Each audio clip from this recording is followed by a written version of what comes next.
Here we go. We are live. Hello, everyone. We are speaking to you. Sorry, I don't know why my screen is moving so much.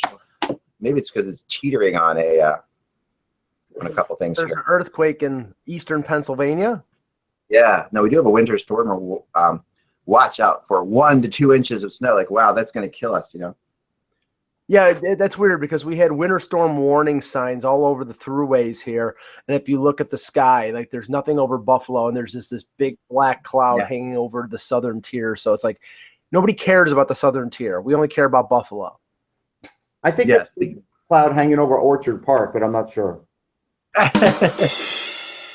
So Russ Cohen, ladies and gentlemen, coming to us live today from Montreal, Canada. The lovely province of Quebec, my favorite city on the planet, by the way, Montreal, Canada. I love it up there. It's absolutely phenomenal. Yes. I've heard lots of things about the hot dogs up there, Russ. Can you attest to the quality of the hot dogs? I cannot because, as you know, I don't eat them, and I'm probably the only person not eating them in the press box. I'm glad you... That's why I asked. I knew you'd be exactly the wrong person to ask about the hot dogs. Yes. That's the hot dogs. Because the guy is very nice. I've been eating the turkey sandwiches, which are great. The pressed turkey is fantastic. But really? Yes. But the thing is, the guy the first day when he said there's hot dogs and there's nothing else at the moment, I said, well, I don't eat hot dogs. He goes, well, if you eat one, I won't tell anybody. Like that's the whole point of vegetarianism, isn't it? To just keep it a secret. Just hide it from everyone. Right. Yeah, just to eat, but pretend to be a vegetarian. Yeah. I mean, every vegetarian does that. I know that. You've told me that that's what you do all the time. So I know that that's what's going on. Just the way it goes. Anyway, I'm glad you're doing some light filing before the show. You can join us shortly if you like. I lost it, so That's okay. It's always good to do light filing now. Now I wanted to get the rosters up because we got to talk. We're going to get right into it. Let's start the show here. Bells and whistles going. Oh, by the way, yes, this is my Indeed. One of the only 2 remaining. I survived the 2012 lockout. And my optimism meter shirts, which I really like. Oh. They're fun. I actually just made these for friends. But yeah, they remember the good old fashioned optimism meter? Yeah. They were the days. Boy, that really got us. A good $250. The optimism meter probably earned us in traffic. Very nice. Anyway, so let's start the show because we have a lot to talk about. It's December. It's January 5th. Is it January on Canada too, Russ? Yeah, it's same in Canada. Not in the Atlantic time zone, though. It is in Montreal. Like, I just found out that, North Korea has its own time zone. Did you know that? I'm a time zones. I don't think there should be any time zones. Oh, I'm with you. Wouldn't that be great? Yeah. We would all just get used to doing things at different times, right? Right. We all go to school. Yeah, I mean, I'm fine with that. I mean, but I found out that North Korea 2 years ago started their own time zone to be a half hour behind Japan, a half hour in front of something else because they just wanted their own time zone to be called, what's their capital called? Pyongyang time. Anyway, so there's a little history for you guys. What that means is that in that time zone, it's 1953. Right. Oh, man. There are really fun, internet thing on there that I went through today, about 40 photographs that will shock you about North Korea. One of those things I got sucked into that was on a page, and it was actually pretty good, though. Pretty surprising, some of the stuff that goes on there. But anyway, good news why not go to the Olympics in South Korea? Continue, Russ. Watch that will keep track of all that. I do. So if I ever go, I'll just set that watch. Yeah, set that watch just like that. You got it. That's perfect. All right, so from Montreal, Russ, of course, is up there covering the World Juniors. He was at the games yesterday. There's so much to talk about. Let's get into it. Here we go.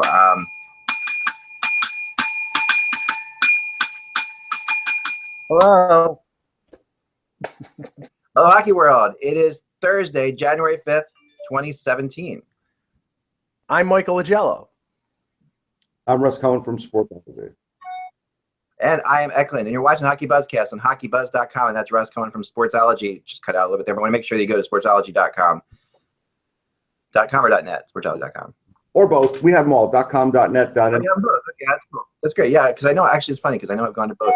That's why I get confused. All right, so there we go. Sportsology. But Russ is, of course, the premier prospects person on the planet, and he, therefore, is in Montreal to check out these games. And yesterday, I just want to start with, and we got to start with Canada and Russia because, I mean, I'm going to put it. I put it today as I said. It probably West Russia. could have entered.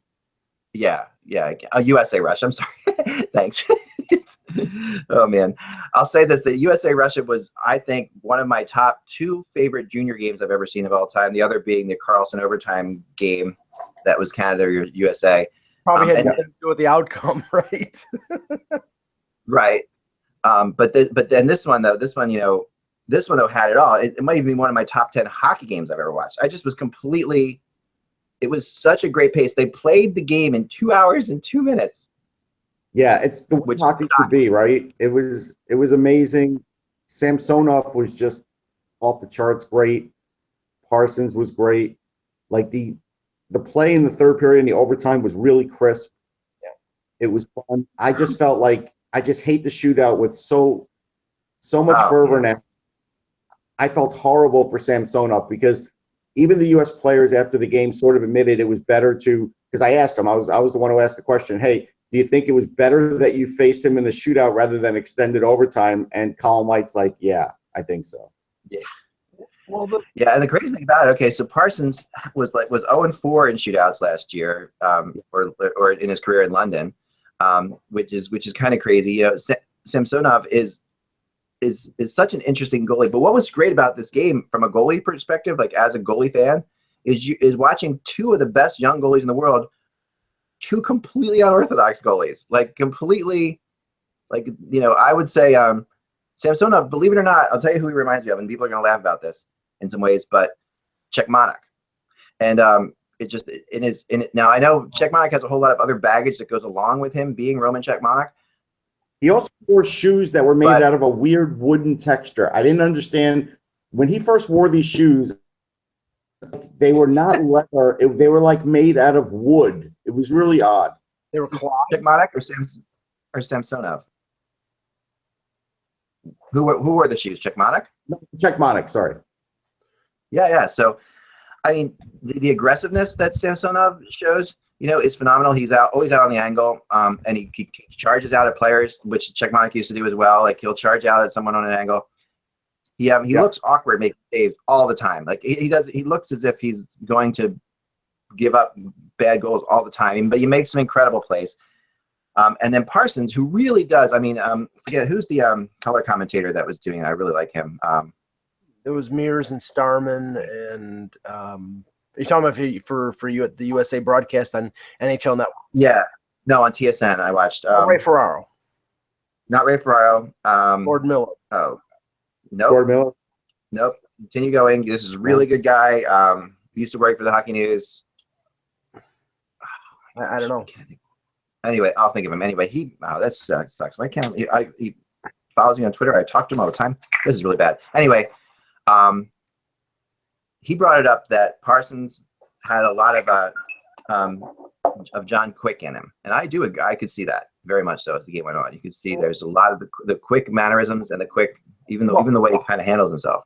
I don't like to get into the comparison game because I think it takes away from the player that actually is there. But if I'm going to compare somebody to Samsonov, I see a little Vasilevsky in him in terms of the athleticism that he shows. He's very aggressive. I think that showed during that game, and I think that's what in the end. And Russ made this point after the game, and I thought very accurately, was that the U.S. I mean, how many times, Russ, in the shootout could they go to the backhand? Could they go to his stick side? They went backhand, stick side 3 times in a row, and only when Terry discovered that he actually had a 5-hole that you could drive a Mack truck through did they actually start beating him. Yeah, and I think that only happened out of fatigue. I don't think he normally has that. I think it just happened out of fatigue, and they noticed it. Sure, but I think that's fair. But the thing that was noticeable to me, I mean, I thought the best player in the game, and you know, you could say I thought Gurianov was the best player in the game. I mean, he scored 2 goals. 2 goals in regulation, 2 goals in the shootout. He was a bull in a china shop. The especially some of the undersized U.S. defensemen could not stop him from going to the net. And Jack Ashan, who we had talked about earlier in the tournament, how I thought he got overpowered a couple times. And if that game would have gone to if it would have been a longer overtime, Guryanov would have been a tough guy to handle in terms of in a 4-on-4 situation where you have more speedy defensemen out there. Yeah, and I'll tell you somebody else for the Russians who had an underrated game was Kudako. He did get on the board. He also just was passing well, skating well. He's an undrafted guy, and he's somebody that I think everybody's going to look at. Kaprasov's always one of the best players on the ice, too. He's just phenomenal. Yeah, I think Minnesota's got a pretty good bevy of prospects with him, with Cunnin, and with Greenway. That's 3 pretty good prospects. The one thing that was funny, we mentioned the shootout. The officials did not realize, at least this is what Bob McKenzie communicated yesterday, there was some confusion after the 3rd round that they thought it was a 3-round shootout, and then it went to 5 round. Now, do you know anything about that, Russ? I mean, I heard that second. So here's what happened. The referees were never confused. The referees just huddled up because the Russians got confused. The Russians thought they won the game, and the referees got together and they're like, "This is 5 rounds, right?" And they're like, "Yeah." And they had to tell the Russians it's 5 rounds. The U.S. team knew it was 5 rounds because Clayton Keller goes, "We knew." So this was really an issue because some people went to the IIH website, and the website had rules because they were just amended a few months ago. We're literally last May. And so I know. So that's where the confusion came in, but there really was no confusion with the referees or on the ice or with the U.S. players. So I think that got blown out of proportion. Okay. I mean, I had people tweeting me right away. Well, look at the rule. They're sending me copies of the old rules, right? And I got them immediately. I'm like, well, obviously. So I'm sitting there thinking to myself, well, as long as we hear the national anthem of the U.S., I guess we're safe. The whole time I'm watching, because I'm confused because I didn't know they were old rules. So I got the text and suddenly I'm thinking, oh man, did they screw this up? This will be unbelievable. What like an incredible situation this would be if they screwed this up. And then as they're going through the thing, I'm like, at what point is this official? When My favorite line for the U.S. though was Bracco, Cunnin, and Greenway. I really think they were the most effective line, and I still think against Canada they might be the most effective line because they really have it all on that line. They have puck movement. Mm-hmm. They have a guy in Cunnin who wins faceoffs. They have a guy in Greenway who has shown even another level to his talent. We all knew he could be a real good police guy, but now he's showing like a flair for great passing that really I had never seen before, and even some others that I was speaking to hadn't really noticed. So that's something where it's great. And then Colin White, like this kid, that goal, like it's funny because there were 2 times in this tournament where I absolutely knew somebody scored a goal and they absolutely gave it to somebody else and they absolutely changed it back. Right. So I didn't have to change any tweets. It was funny. But with White, just the fact that he knows to just go to the net because good things happen, he did. He didn't even know if he had a play. He even said there was like such a little area there, but he still tried, right? And that's what you have to do against a great goalie. You're just looking to get on the board, and he did, and it was a big deal. And whoever did color on the broadcast for NHL Network was saying that that play that they thought that Samsonov or Samson, I keep butchering that Samsonov was not hugging the post there, and he was at fault, but it did get deflected. So I think so. I mean, you have to, and it did get deflected. The puck did get deflected on the 3rd American goal too. So that. I don't think you could lay the defeat at the fault of Samsonov. I'm telling you, the play that Eck talked about, where he came down and cut off the angle, I don't know what period it was, might have been the 2nd period, was one of the great plays of the tournament. Like, it just was so effective. It blew up the play. It changed momentum. And also, we have to remember, the penalty shot stop on Clayton Keller was fantastic. That was a great – I mean – that was a little bit of just an unlucky thing on Keller, but Samsonov was in the right spot. I mean, he did shoot it right into his glove, but it wasn't like his glove moved all that quickly. But talk about the momentum change of that. The penalty shot is stopped. The Russians come down and tie the game. At that point, you're starting to. I mean, the U.S. had not trailed in any game in this tournament up until the point that the Russians took the lead in the first period. They came back from 1-0. They came back from 2-1. survived after the Russians tied it and go into overtime, and I thought carried the play in overtime. Now, I mean, EJ Radick on the NHL Network, he said that Bracco was like the unsung hero of the game, and obviously with me covering the Leafs, that's a focal point for me. But the pass on the Cunnin goal that he fed to Greenway, and people are celebrating Terry 3 goals in the shootout, and they should, but the second and third goals wouldn't have been possible if Bracco hadn't scored the goal in round 5 to keep the U.S. alive. Yeah, no question. The Bracco goal was just like ice water in his veins. The thing about Russia was they took too many penalties, right? But I'll tell you some weird things that were going on in this game that weren't well reported. And I was the first person to report online that Tanner Lisinski wasn't actually playing. Right. Now, I'll admit I was eating during warm-up, so I didn't see warm-ups. Right. But I noticed when the first period numbers, because I was looking for him, came out, he had no time played. And then at that point, I started digging in, asking everybody, and nobody knew anything about it. When second period started, he wasn't on the bench. And then finally TSN, middle of the second period, said that, hey, he was ill. And so we have to see what's going to happen with that now, because, they played a forward short the entire game. Right.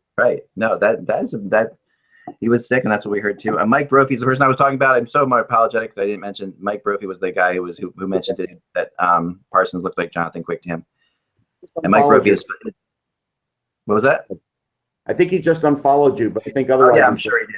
You can follow him at Bro Hockey and tell him that I was nice to him, so he doesn't feel mean to me. No, but he's a really good color guy. I mean, for a hockey writer, like a lot of hockey writers aren't that great, but he's really good at it. He really is. So I love watching him play, watching him do the color on it, and one of the nicest guys in hockey too. So just anyway, but yeah, he mentioned a couple of the incredible drama of this game, because what it felt like to me is that U.S. was better, or they were a better team, and they had more. But there were players that were better on Russia. Right. And no, it's true. They had more impactful players. The U.S. had better team play because they weren't taking penalties, but yet it all evened out because of the goaltending.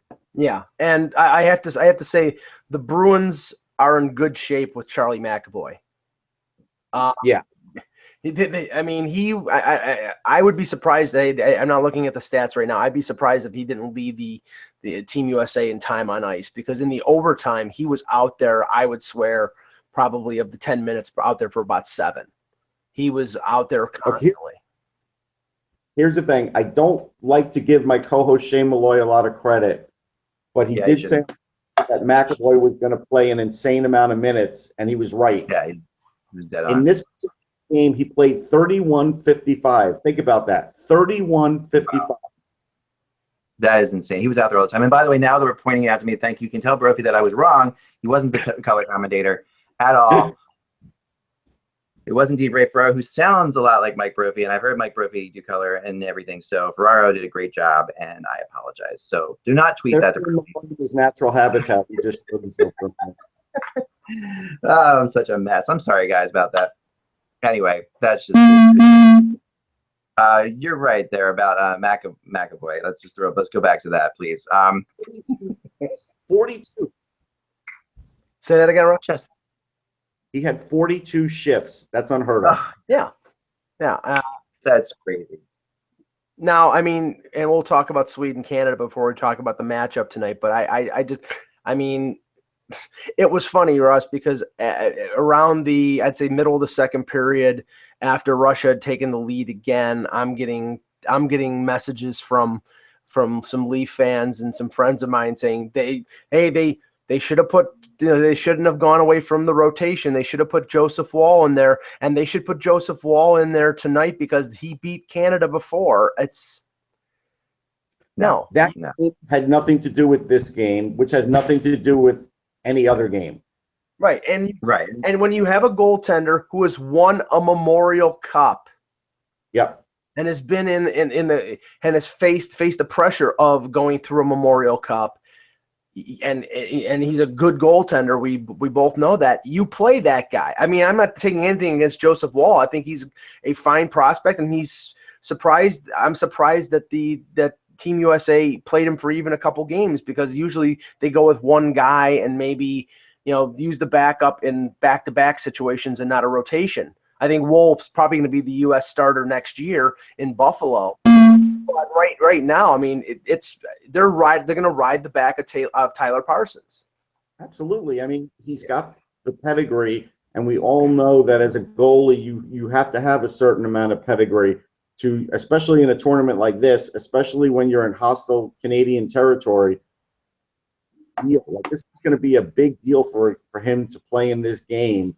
Yeah. The odds are stacked against him. It doesn't matter what your record is. Yeah. You're going up against Canada. They have a team of all-stars. It ain't going to be easy. Yeah. No, it's the final. It's in Canada. And is it possible to have – I mean, it doesn't seem possible to have a letdown for a final game like this. But the one thing I will say and throw out there is this was just such an emotional game for the U.S. team. That, if Canada jumps on them early is what they have to try to do. And Canada hasn't been very good at that in the tournament. I will tell you this. I give the U.S. players credit, and I don't even think it's a coaching thing. I think these guys are just so well coached from the time that they're 12 years old to now.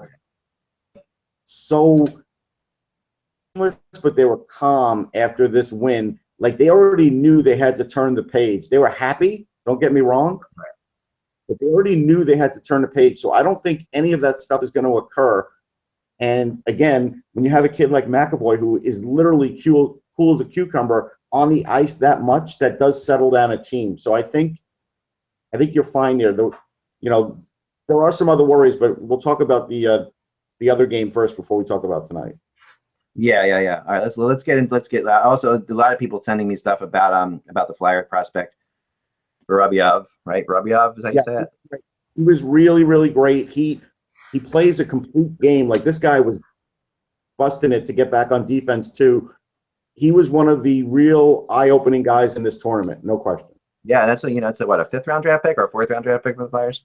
I think, yeah. Somewhere in there, 4th or 5th. And he he's really I mean, he led the tournament with 9 assists, which was impressive. Had no goals, but what I also liked about him is, and from a Flyers perspective, and from a Flyers fans perspective, is he definitely has some sandpaper to him too. Like, he a couple times got into it with other players, and looked like he was a feisty player. He's going to be a nice fit in the Flyers. Yep, I like him a lot. Well, I mean, the game, the Canada-Sweden game, the thing that I took was, and I looked, when I sort of predicted Sweden to beat Canada. I thought they had a very good chance of beating them. And if you look at what happened, if you look at what happened up until that second goal late in the first period, I mean, you can say that the best thing that happened to Canada was that Connor Ingram got pulled after 3 shots, because Carter Hart, I think, came in, stabilized things, allowed Canada to sort of compose themselves. And Canada got their offense early from, what is conceived to be their 4th line. It wasn't the big guys. It wasn't Barzal. It wasn't Strome. I mean, they scored later on in the game, but it was Mitchell Stevens and Cirelli and, these guys. They were the ones who pulled them off the mat. Cirelli's like Captain Clutch, man. This guy just does everything, and he does everything well. And Mitchell Stevens is a real burst of energy, who happens to have a lot of skill as well, but he's just not thought of in the same vein as these other players. But he comes through when it matters, and he gives you important minutes. Like, he's a pretty big deal. The Ingram thing, hey, look, Ingram just didn't have a great tournament. It's weird that they didn't identify Hart as the better guy earlier, but they did it when they had to. And Hart stopping all 28 shots didn't shock me at all, and he was completely composed after as well. I wrote a feature on him. I had a long conversation with him. The interesting thing is he does 0 video work. Like, he hasn't even looked at the U.S. guys on video. He said, hey, that's for the forwards to do. He just treats every game the same, and he's not even looking at those guys as like, hey, I got to identify X, Y, and Z. He doesn't even do that. Wow. And so it's the same thing. He's a little different than some of the other guys out there. But, man, I got to tell you, there were 2 things that really impressed me. The focus was there the minute he got in. He said he faced a few shots and that helped the power play and all that, but he did something I don't see many goalies doing. When he was watching the angles of the Swedes, he literally stayed on the post, on the ground, but he angled himself so he could see what was going on in the corner and then would sort of keep an eye on the other corner. And the way he did that, the body movement of that, I have never seen another goalie do it that way, and it worked. He didn't have to worry about then coming in and out of the splits or anything. Right. All he could do was sort of lean himself so he could be covering the one post and then be able to get to the other post in case something else happened. And that's something where I think that's a new wrinkle in his game because I didn't even see that in training camp. And so he continues to impress me. I mean, I think he's one of the best young goalies in Canada, if not the best. And he's going to be really hard to beat tonight. But in this game, he was great. Joel Eriksson was one of the best players in the entire series, tournament, everything. His wrist shot was the best of anybody's there. He was a beast, but he couldn't do it himself. I thought Grundstrom played well, but he did take some dumb penalties. He's got a little bit of Sean Avery in him. He's more good offensively than Sean Avery, but he's got the mentality sometimes of Sean Avery.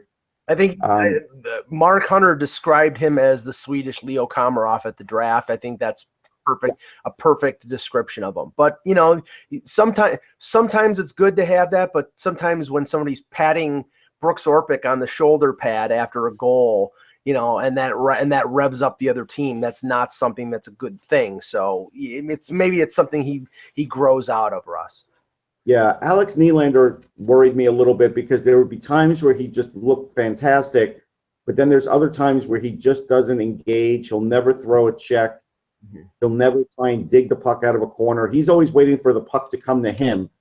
Mm-hmm. And I think he's going to change that a little at the next level because, and look, he's playing in the AHL. I get it.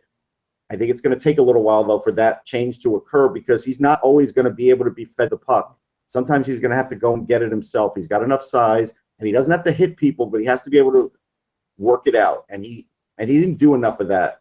It was great also. I was like, this is a guy who was on their fourth line, who I thought played a real 200-foot game, had some nice goals, was really, really, really good.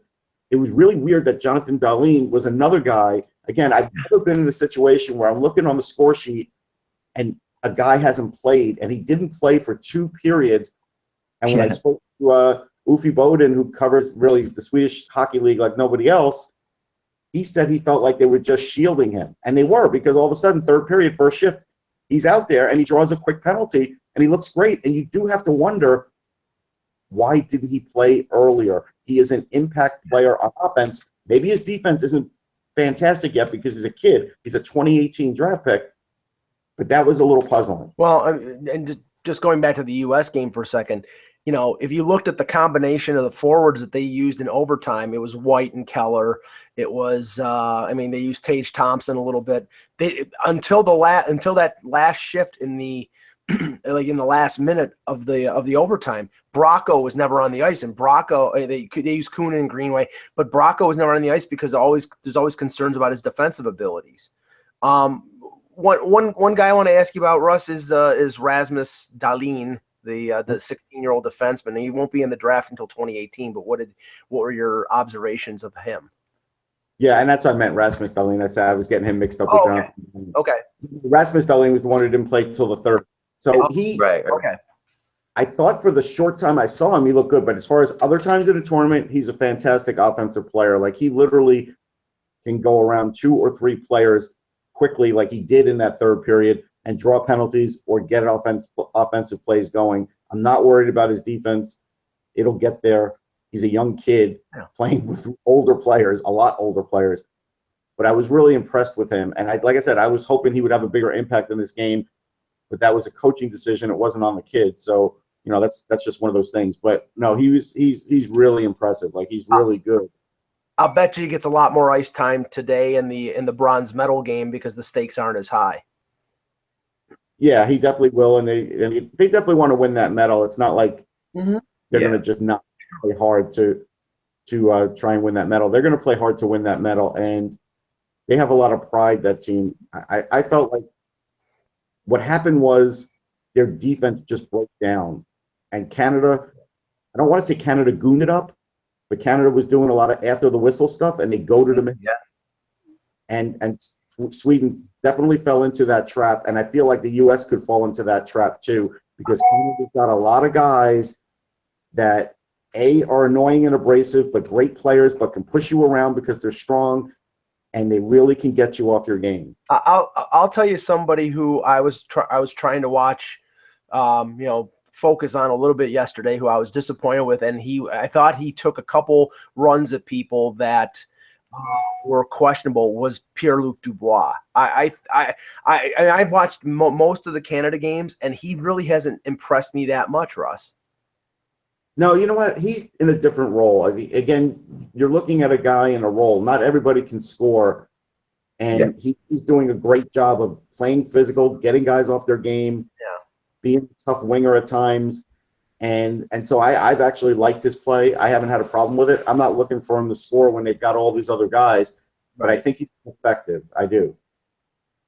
Canada really did very much rely on 4D in that game. I mean, that was the one thing that I noticed. They really, I mean, they were their fifth and sixth defense. And I was just looking, they played like 9 minutes in that game. That's kind of crazy for considering they've got back-to-back games, and considering you're going up against the U.S. here, they're going to have to use 6D again in this game. They're not going to be able to run 4D.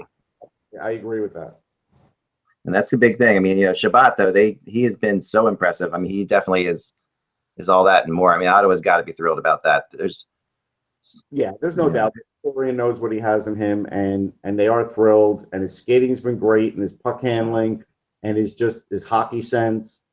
All of those things have been great. He's a real leader. He's a tremendous kid. And, as a U.S. fan, I'm not going to enjoy seeing him on the ice. Yeah. That's going to be interesting for sure. We'll let you go, Russ, because I know you got a lot going on out there. We really appreciate you hanging with us and doing. If you want it. What was that? Prediction if you want it. Well, I would love the prediction. I know you're not usually a prediction person, so that's why I didn't ask. But yes, please. I would like to hear. Like, first of all, give me the bronze medal game first.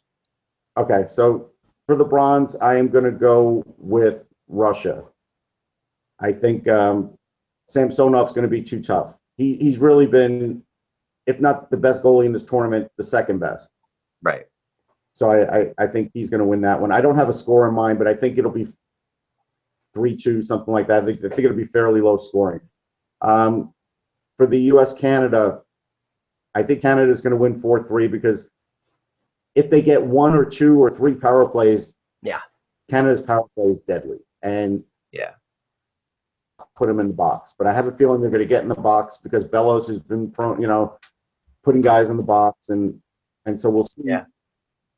We'll see if they could stay away from that. That'll be the biggest thing. Even Keller had some penalties the other day that I was surprised at. But this is what happens when you play against a great team, and sometimes you hook a guy, and sometimes that's what you do. But I think at the end of the day, the Stevens line is really crazy, but that is going to be an impactful line for Canada. Yeah. I also think I did see Fitzgerald and Ashan get pushed around a bit, and I think they're going to get pushed around some more by guys like Strome and Pierre-Luc Dubois, and I think that's going to be an issue. The facade of the American team, don't get me wrong, I think the Americans have played great. I'm really proud of these guys. I think Tyler Parsons is all that and a bag of chips. But the facade of the team is that on the score sheet, they put Jack Ashan as the top pairing D-man with McAvoy, but he doesn't play top pairing minutes. They use Khalid Jones in the tough situations because they realize they need to have the size there. And Khalid Jones has played really well. He's actually impressed me and played better than I thought he would. So I really like the play. And I think the U.S. has some clutch guys, but the crowd here in Canada, even though it wasn't a full house yesterday, it was insane. And I just think between the home ice and Carl Hart being totally focused and not even bothered that he didn't play in 5 days, I think it's going to bode well for Canada. I say 4-3 Canada, but I'm rooting for the U.S. I will probably bet Shane Malloy on the game, and so I will bet my team. I haven't figured out what I'll bet yet, but I will do that. Well, I'll tell you, it's funny because I had the opposite thing. I think Russia's going to have a tough time today because I think that was such a tough loss. I mean, I think that it's going to be that's an emotional team, and you can tell they were emotional. One of the things that bothered me, I didn't mention this too because I've written this down in my notes about the Russian team in that game, was how often they complained about non-penalty calls on the ice as the play was going. It was you would see it all the time, and then when their immaturity showed. And I'm not saying that they weren't all together right. I think the U.S. got the favorable calls in that game. I do agree. But there were so many complaints. At the end of the day, Sweden's defense let me down at times, and like Daniel Burkhart, the Flyers kid, a little clunky with the puck, and so this is where they're missing Timothy Liljegren. But I did find out that his injury really did keep him off this team because they didn't even try him out once they knew he was coming back from injury. They just went with these guys. So it's not going to drop his draft status at all, but they're missing him on this blue line. That's the thing. To that lack of discipline, if Gurionov had pulled off those goal celebrations against the Canadians, he wouldn't have gotten out of the Bell Center alive. Yeah, no, it would have been definitely tricky. I mean, the bow and the arrow and the shining the floor and all this crap. I mean, that's he did look like a man among boys though at times. He's playing in the AHL right now. He looks like he's NHL ready. I mean, he looks more NHL ready than Dylan Strome does. Which is kind of like. Well, we were talking about the Dallas Stars, and you know how Lindy Ruff is with Russian players, so maybe he'll be stick down in the minors until Lindy gets fired. Right. Well, we'll see. And then for U.S. Canada, this is why I like Canada in this game too. And I picked Canada in the last U.S. Canada game, and I was wrong. But I like Canada for a lot of the same reasons you said. But the main thing is this U.S. team, the kind of goals they got yesterday are the kind of goals they've got to get. They throw a lot of pucks at net. They get a lot of weird bounces. They get a lot of deflections. And they are additional goalie like Samsonov. That's a good way to play. That's like how you used to be Dominik Hasek in the NHL. You throw pucks from everywhere and you get weird bounces, and those are the kind of goals that go in. Positional goalies, Hart is a positional goalie, and you're not going to get the benefit of those same kind of goals. Yeah. I think they need to get 30 shots on them, and I don't know if they can. Yeah. I'm picking Canada as well because in the comments of your blog this morning, somebody was saying, we were waiting for Mike's pick so we know that whoever the opposite is, that will be the winner. So I'm picking Canada. I do think there is a way that the U.S. wins this game. Like you said, they got to get a lot of pressure on Hart. They can't take a lot of penalties. Their best guys have to be their best guys, meaning Keller and Greenway. He has to impose his physical will, and especially in front of the net, especially with the Canadian defense that's shorthanded. If he can stand in front of the net and be a distraction, or if he tries to have the Canadian defense force him out there and draws penalties so that the U.S. power play can get going, then I think that'll be a factor. But I'll go with Canada and hope my luck continues in terms of. I mean, top four on defense is better than the American top four on defense. And I think, the same way you would see Joel Quenneville sort of rely on his core guys to win a Stanley Cup, I think Canada is going to do the same thing to try and win this game. Yeah. And so, it's going to be one of those things, but I'll be, one of the few, there'll be like 4 or 5 of us Americans in the box. And hopefully I'll be able to cheer at the end somewhere when nobody's looking. There you go. Well, Russ, thank you so much. Enjoy. We look forward to you getting back. We'll see you next week, and all that. So have safe travels home. Okay, see you on the other side. Good luck. Good luck on your gig on Saturday and Friday and Saturday and Sunday. Okay. Just Friday night. Thanks, man. Appreciate it. We'll talk to you soon. Knock them dead. See ya. There you go. That was Russ Cohen, and he is going to log out. There he goes. All right. We have to talk about the Columbus Blue Jackets. I just restarted it. Uh-oh. Russ is back. Just mute it. I will mute him. Okay. The Blue Jackets are going for it, right? Yeah. Tonight in Washington, they have a chance to tie the NHL record for 17 consecutive victories. I mean, if there's this is going to be a tough win because the Capitals do have a really good home record. I watched them extensively in the game against the Leafs. Braden Holtby gave up 3 goals on 8 shots against Toronto, and they pulled him in favor of Grubauer. I would assume that Holtby is going to be back in net tonight because, he is one of the better goaltenders in the league. At this point, you have to say, how long can this keep going on? Because, you're not talking about a team with superstar players, but they, everything is going right for them right now. Their goaltending has been fantastic. Their power play has been unconscious. So, I would like to see them tie the record, and then the theater that would be in place on Saturday in Columbus when they play the Rangers would just be fantastic. Oh, that'll be something. And the Rangers are, they looked really good last night against the Flyers, I thought.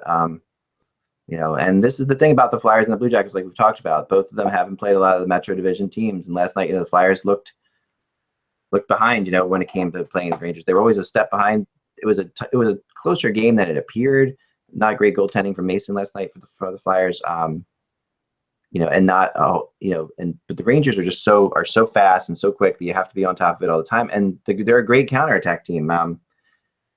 They've got that going, and which is what we've seen in the past of teams that go far are these skilled counterattack teams. That's what Pittsburgh was last year. Yeah. That's what the Rangers are this year, and that's what the Columbus Blue Jackets are as well. So you're going to see, interesting thing when there's when you get 2 counterattack teams playing against each other, like you'll see in the Rangers Blue Jackets game, there are 2 good counterattack teams playing against each other. That's usually when the team at home has like a slight disadvantage for some reason. You've seen it. It's just because they feel like they have to do something because both teams are sitting back waiting for the other team to make moves. Eventually, the home team will tend to start to push it, and that'll play right into the other team's hands. But if they get past these teams, there's the crazy thing about the Blue Jackets schedule. Did you see it and go moving into the future? Yeah, I didn't. I was going to show you some of this. This is really crazy. If for some reason they could get past these games here, then they have the Flyers on Sunday.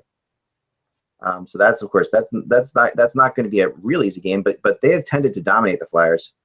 So of all the teams, that you look at, they're one of the ones that, geez, against the Flyers, I could see them having a pretty good. Then after that, okay, then their schedule after that gets really interesting. They got the Flyers on. Here we go, Flyers Sunday. Then they go to Carolina. Then they're home. Then they have Carolina at home. Then they go to Tampa, who's going to be tough. But then they got Florida, and then they got Carolina, Ottawa, the Islanders. After that, their schedule is pretty crazy easy until they face Nashville, and then the Rangers again on the 31st of January. But between now and the end of January, they really only face. Tampa's a tough team, but they're struggling, and they're not great. Right. Ottawa can be tough, but they're not great, and Carolina can be tough, and they get Carolina 3 times basically. Well, Carolina's no pushover. They've improved. No pushover at all, no, and they're playing well. But it's not like they are facing up against Chicago or Montreal or. You're right, but the thing is, eventually they're going to run into a hot goaltender that stones them. That's it. If it's Holtby, if it's Lundqvist, if it's Mason, if it's Cam Moore, down the line they're going to run into somebody pretty soon. It's just it's just the odds. Eventually, they're going to run into somebody who stops the streak. But like I said, I'm rooting for Columbus. I'd like to see them tie it tonight. I'd like to see them break the record on Saturday, and I'm sure Tortorella would have some sweet feelings to break the record against his old team.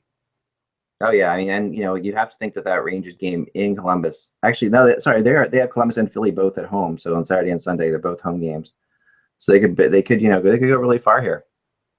Now, and of course, the key to them will be what you've seen before from teams who have streaks like this. They're unexpected. They're not one of these teams you'd expect to go 16 or 17 in a row. And when a team comes out of that kind of streak, they tend to, lose like 4 out of 5. Similar to what the Flyers have done. They've lost 6 out of 7 now, I think, after winning 10 in a row. That's the tough thing. So when you lose that momentum of a streak, a young team like this, it's hard sometimes for them to get back up and play again. And they can tend to fall. And it's the smallest little adjustment like that in the NHL, and you're out of it. It's crazy how close these teams are.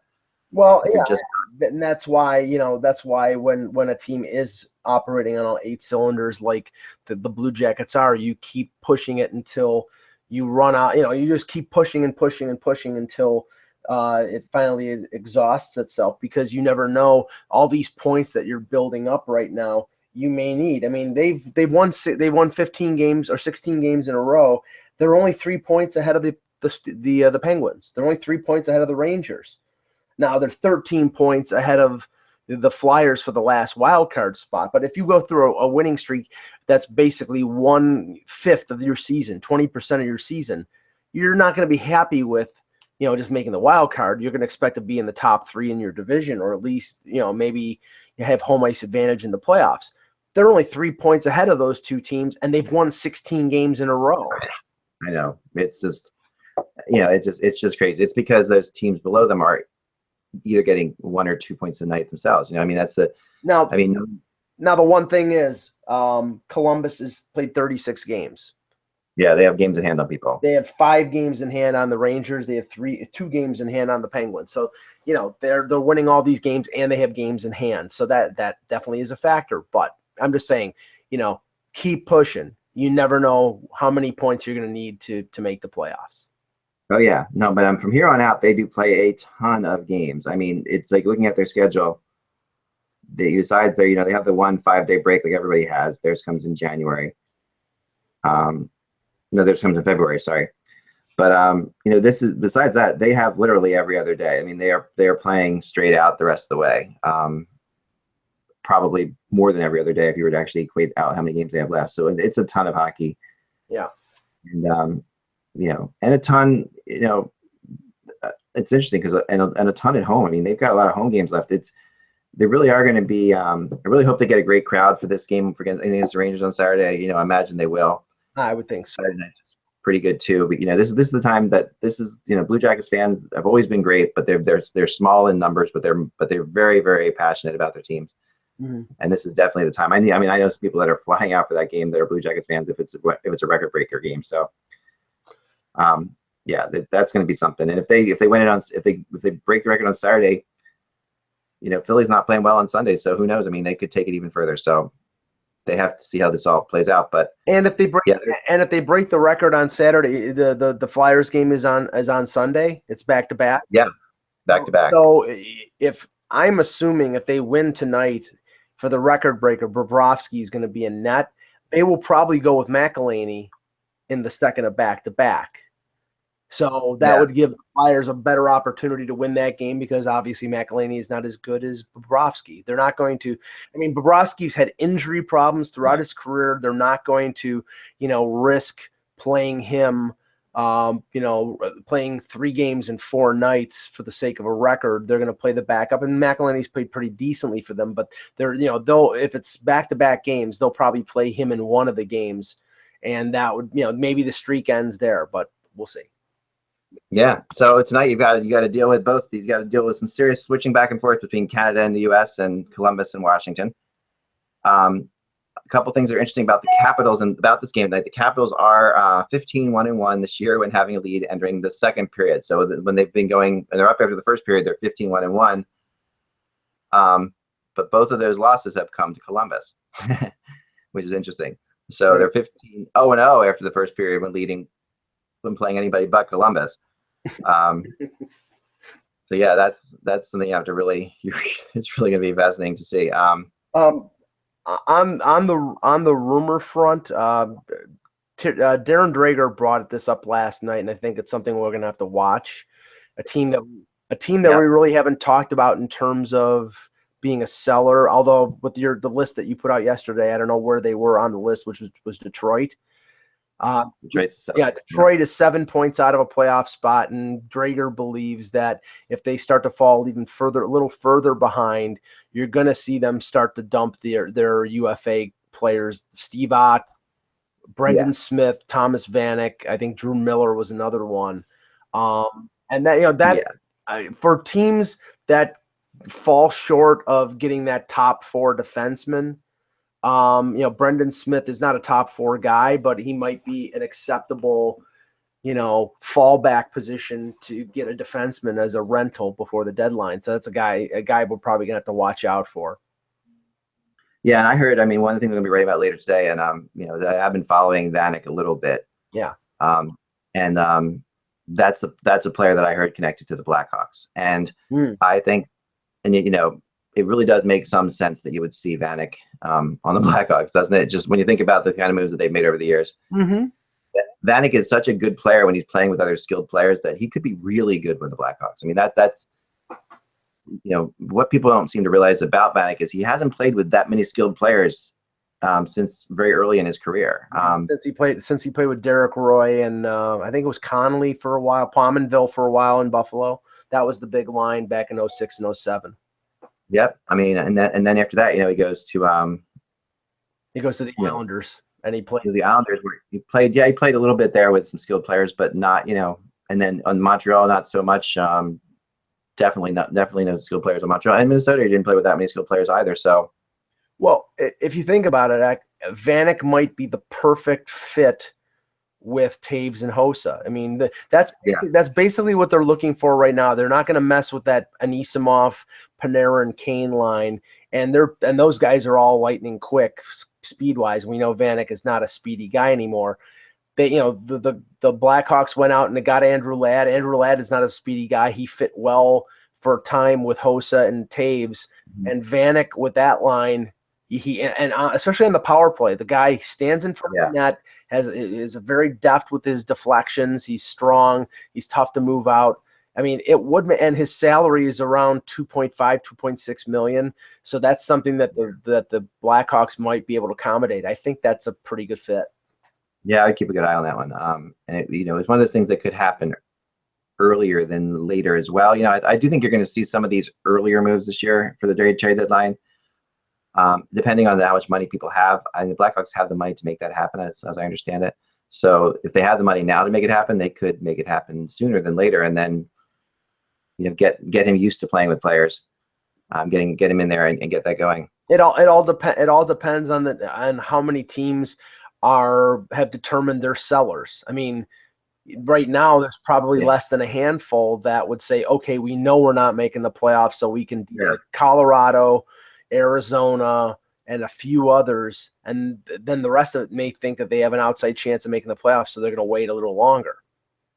Yeah, I mean, really, it's Colorado, Arizona, and Buffalo right now that are the obvious sellers, but Buffalo is still, they're not, they used to point out yesterday, they're not that far out. If they would go on like a 5-game winning streak, like something like the Canucks have gone here, they're right back into it. Yeah, I don't think Buffalo is going to fold. I mean, I don't think they're not of that mindset right now, simply because their fan base has finished 30th place 2 of the last 3 years. The expectation here was they want them to make the playoffs, or at least try to make the playoffs. And if in early January they're trading off pieces, I think there'll be a backlash in Buffalo. So I think they're going to hold off for a while. Yep, I can see that. A little bit of fun stuff here that was just sent to me via email that that Burakovsky on the Capitals came out. Did you see this? And says, says about the Blue Jackets win streak. It's going to be a really fun moment for us to end it tonight. That's kind of there's always good stuff, like when you get that kind of thing. Yeah, I'm surprised Ovechkin didn't say that, but I mean, there would be a little more credibility to it if it was Ovechkin. Burakovsky sort of a third line guy right now, so it's sort of the ignorance of youth, him talking like that. But yeah, it's nice to have confidence, I guess. Yeah. Very nice to have confidence. Another thing I heard, the other final rumor I'll throw out there today, I was waiting for this one, and finally we heard it. One of the things we had speculated about before was that the Calgary Flames have interest in Iginla, and I think that would be fantastic to see that play out that way. He would love to go there, and you can think the emotion that would bring to the team would be enormous. I would think, if you're trying to make the playoffs, that you make that happen. Well, I mean, they're in the wild card spot right now, 44 points. I believe they have the cap room to accommodate his salary. I think it's 5.3. If not, they might be able to move things around. Or maybe get Colorado to retain some of the salary to get an asset back. Yeah, I mean, it would be the great story. He starts. He was a Dallas draft pick. He gets traded to Calgary. He's the man in that organization for over a decade, and then he's been a little bit of a journey in the last few years. But if he could get to go back to Calgary and sort of finishes the storybook, and it's sort of like Ryan Smith going back to Edmonton or Doug Gilmour going back to Toronto, it would be cool. Yeah. But I think Calgary wants to actually win. I think they want to get in the playoffs.